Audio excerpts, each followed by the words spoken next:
The journey of Alan and Alex Stokes represents the ultimate failure of judgment in the prank genre. They built their empire on high-energy, synchronized stunts, but their actions in October 2019 were catastrophic. The concept was simple yet criminally negligent. Stage a fake bank robbery for a video. Dressed in all black, their faces concealed by masks and carrying duffel bags, they attempted to film the reaction of an Uber driver. The consequences were immediate, dangerous, and almost fatal. An innocent bystander who witnessed the scene genuinely believed an armed carjacking was in progress and called emergency services. Responding police officers arrived and, treating the situation as a high-risk felony, ordered the unsuspecting Uber driver out of the vehicle at gunpoint. The driver's life was put in immediate, extreme danger by the twins' pursuit of views. Incredibly, after being briefly detained and warned, they attempted the exact same stunt hours later. Prosecutors subsequently charged the brothers with felony false imprisonment and several misdemeanor counts. Although the felony was later reduced, the severity of the charges, endangering an innocent citizen, wasting critical law enforcement resources, sent a chilling message across the entire digital world. Recklessness is not content, it is a crime. Patrick Brown, known to millions as PopularMMOs, was once the paragon of family-friendly gaming content. His massive subscriber base was built on a foundation of seemingly wholesome, stable content, created alongside his ex-wife, Jen. His success suggested emotional stability and professional consistency. However, that polished image completely disintegrated amid a cascade of erratic behavior and multiple arrests. The charges leveled against Patrick Brown painted a disturbing picture of public disturbance and domestic upheaval. The most prominent incident involved allegations of domestic property damage and instability, including the slashing of his former partner's vehicle tires. His arrests, which featured charges for public intoxication and other misdemeanor counts stemming from disorderly conduct, stood in sharp, ugly contrast to the cheerful, family-oriented Minecraft content he produced. The rapid and devastating collapse of the PopularMMOs persona, from a beloved children's idol to a figure facing repeated arrests, highlighted the severe, unchecked personal and legal instability that fame had masked. Vitaly Zdorovetski, or Vitaly's TV, built a career that was, by design, a direct challenge to authority. His sole goal was global notoriety, achieved through grand, high-risk public stunts that consistently violated national laws and public decency codes across continents. He monetized the very act of lawbreaking. His criminal dossier is extensive, chronicling years of arrests. He was famously detained for climbing the Hollywood sign, arrested for streaking during the 2014 FIFA World Cup final, and detained for trespassing on the ancient Giza pyramids. Each stunt earned him massive media coverage, and each stunt ended with his detention and charges. Worryingly, his controversies escalated significantly beyond mere public nuisance. He faced arrest for aggravated battery in Miami Beach after an alleged unprovoked assault on a jogger. Most recently, his global legal troubles deepened when he was detained in the Philippines facing multiple serious charges including harassment, theft, and unjust vexation stemming from disruptive live streaming sprees. Vitaly's journey is a sobering documentation of a creator who constantly pushed legal limits until the system inevitably trapped him in a complex web of international legal jeopardy. Aaliyah Shelesh, universally known as SSSniperwolf, rose to staggering fame, becoming one of the most successful female gaming commentators. Her content focused largely on reactions, challenges, and building a massive brand. For years, her image was one of contemporary success.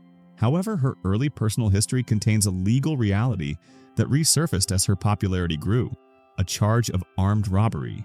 While the incident details are often complex and associated with an escalation of shoplifting or a disorderly conduct incident that turned serious, the public record confirms her arrest in 2013 on felony charges. The revelation of the armed robbery charge became a permanent point of scrutiny and tension, standing in sharp contrast to her highly successful, polished modern media image. It serves as a stark, unavoidable reminder that the curated persona presented to millions of subscribers can sometimes hide a history of serious and complex legal entanglement that fame cannot erase. The career of Jake Paul is built on controlled controversy and media saturation. Yet, even his high level of global recognition could not insulate him from the consequences of crossing police lines during a major public event. In June 2020, during the widespread Black Lives Matter protests, Jake Paul and his team were present at the Scottsdale Fashion Square Mall in Arizona.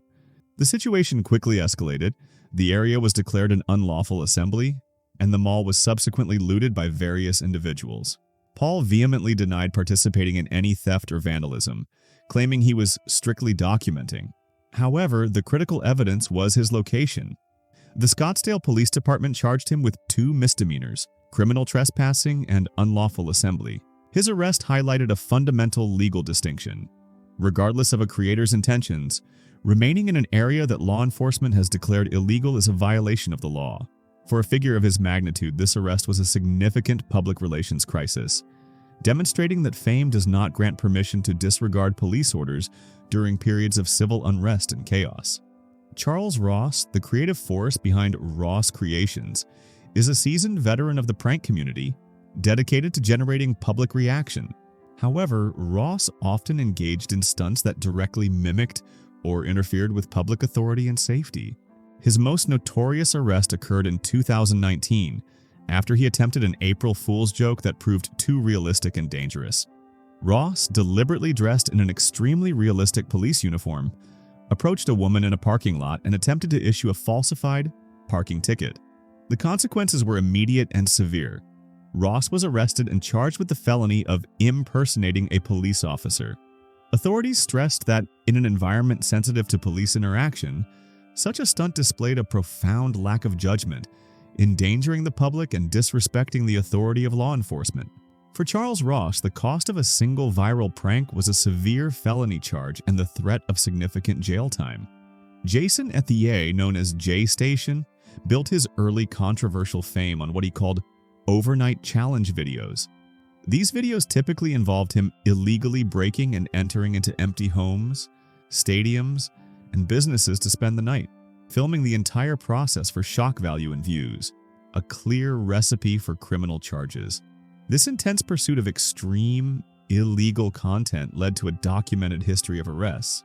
Jason was arrested by Canadian authorities for trespassing after the evidence was taken directly from the videos he posted online.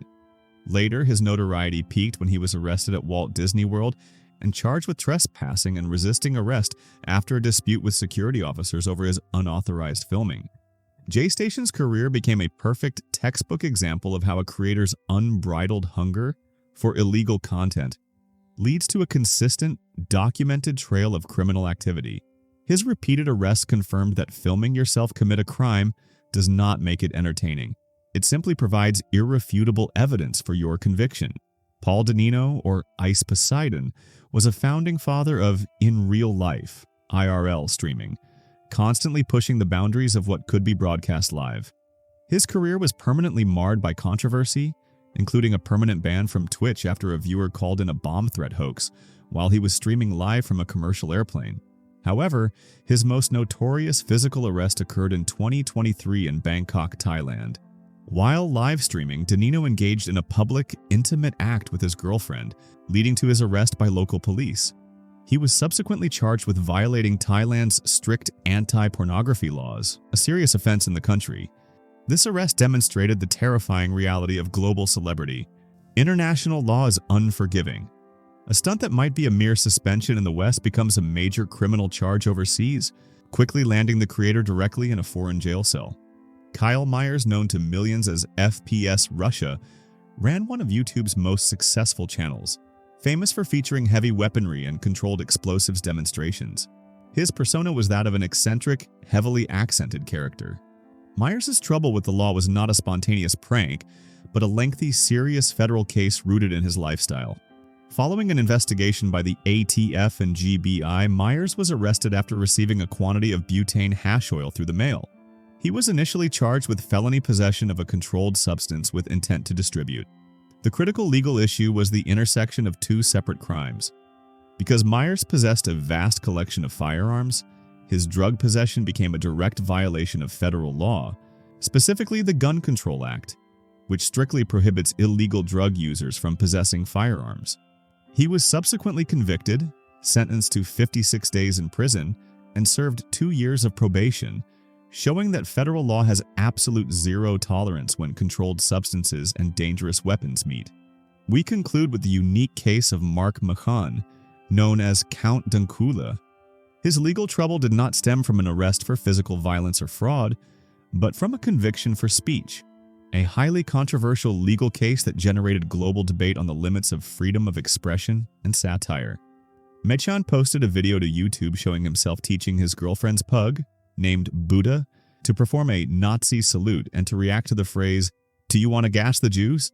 Machan claimed the video was merely dark satire intended to annoy his girlfriend. However, a Scottish court found him guilty of violating the Communications Act 2003 for posting content that was deemed grossly offensive. He was convicted and handed a fine of £800. The conviction, despite the lack of jail time, led to mass public protests and ignited a profound international conversation about where the law should draw the line between provocative comedy and criminally offensive speech in the digital age.